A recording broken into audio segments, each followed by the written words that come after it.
Today, the government is announcing, as you've seen, the details of the major projects that make up the New Zealand Upgrade Program, the most significant investment in public infrastructure in a generation, designed to future-proof and grow our economy.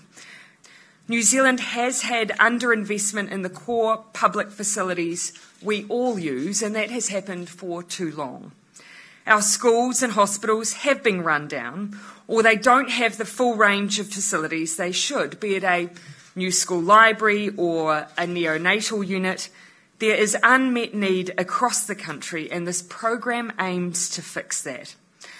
The program also recognises that modern transport investment needs to be about more than just roads. Investing in rail to get trucks off our roads and reduce our greenhouse gas emissions is both a win for drivers and for our environment. This program invests a further $897 million in rail, in addition to the $1 billion invested in KiwiRail in last year's budget. And when we're building new roads in Auckland, for instance, to help unlock the chronic gridlock the city faces and speed up travel times, we are building them smart. For example, where we are developing 4-lane roads, we will look to include lanes for public transport, vehicles with multiple passengers and freight, and separated walking and cycling facilities will be an integral part of all of the developments. This program represents a leap forward in how we plan and build roads in New Zealand. In Northland, we will be investing $691 million to upgrade the Whangarei to Port Marsden road to 4 lanes, which will improve freight connectivity and improve productivity in the north. In the Auckland area, we're talking about an investment of around $3.4 billion, including Penlink, opening up growth in the north and connecting Whangaparoa residents to the Northern Busway. We'll be upgrading Mill Road to 4 lanes and connecting Manukau Drury to ease traffic on State Highway 1 and better connect parts of Auckland. We're widening State Highway 1 from Papakura to Drury and building a cycle lane alongside it to get commuters to work faster, and there's obviously the work on the Sky Path as well. The package in Waikato Bay of Plenty of around $991 million will be spent in 3 main areas: building the roundabout at the intersection of State Highway 1 and State Highway 29, which will improve the safety of one of New Zealand's most dangerous intersections.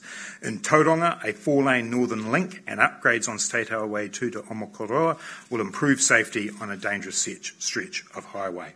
I mean, these are all really necessary projects that you know, organisations like ours have been crying out for, the public's been crying out for. So you know, we're really pleased to see them. The one exception being for us being in the Waikato, the extension of the Waikato Expressway from Cambridge south to Paerere. We really hope to see that in there as well, and you know, a bit disappointed not to see it in there. As we move down the country, and in Wellington, we are 4-laning State Highway 1 from Otaki to north of Levin and bringing forward the second stage of State Highway 58's safety improvements.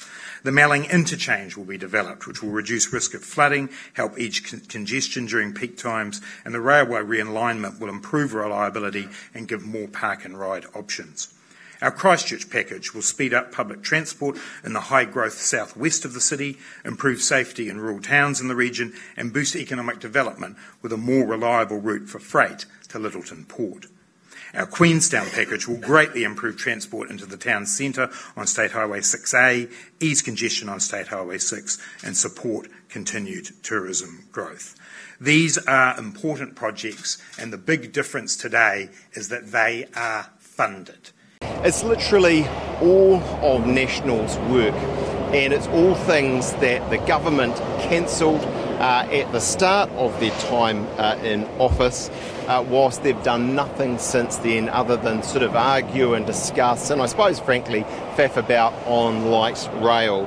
It's now been our work re-announced, and I suppose I'm flattered by it in a way, because as Transport Minister it is all work, projects with the Tauranga Northern Link, whether highway up in Whangarei or many other projects that we did. It's certainly later than all of us would have expected, and a lot of these projects, you know, were pretty well advanced. If we think about Tauranga Northern Link, Otaki to Northern Levin, I mean those projects were, you know, pretty close to shovel ready 2 or 3 years ago. So look, in that sense, yes, it is lost time, and we can all be critical of that. But better late than never. We're certainly pleased to see it on the cards now. We are investing a significant amount of money, around $86 million, I believe, in expanded neonatal intensive care and in maternity care right across the country, including a $25 million investment in Starship Hospital here in Auckland. $96 million will fund new and improved mental health facilities in Tauranga, Whakatane, Hutt Valley and Taranaki, and this is on top of investments we've already announced for new mental health facilities in the Waikato, Palmerston North and Tairāwhiti, and indeed there is more to come on the west coast of the South Island as well. This investment package into New Zealand's infrastructure could not come at a more appropriate time. This is the largest investment in New Zealand's infrastructure in many, many decades. We need infrastructure to take us into a better future, supporting and building our economy and our communities, and it's nationwide.